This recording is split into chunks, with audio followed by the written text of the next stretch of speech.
Hello बच्चों, let's see the question. The question is the window period in case of HIV infection is.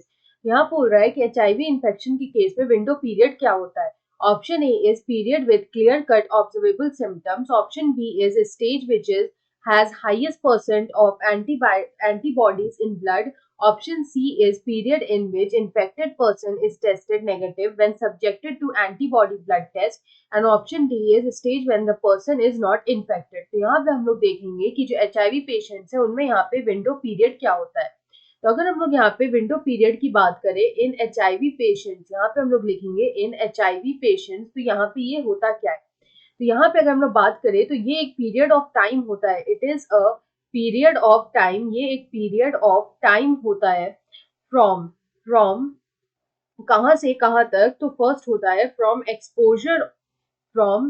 Exposure of HIV infection. जब HIV infection का जो exposure होता है वहां से लेकर के जब ये जो when the body produces enough antibodies, when body produces from exposure of HIV infection to when body produces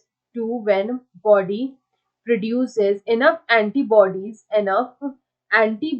जब बॉडी जो है वो enough antibodies जो है वो प्रोड्यूस करता है to be detected by standard to be detected by standard HIV test. तो यहाँ पे जब स्टैंडर्ड एचआईवी टेस्ट में डिटेक्ट होने तक जो एंटीबॉडीज प्रोड्यूस हो जाती है, जो इनफ एंटीबॉडीज प्रोड्यूस होती है, तो उस टाइम तक हम लोग इसको बोलते हैं it is the window period. तो यहाँ पे अगर हम इस क्वेश्चन का करेक्ट आंसर देखें तो यहाँ पे हम बोल सकते हैं कि जो विंडो पीरियड होता है, it is the period of time from the exposure of HIV infection when the body produces enough antibodies.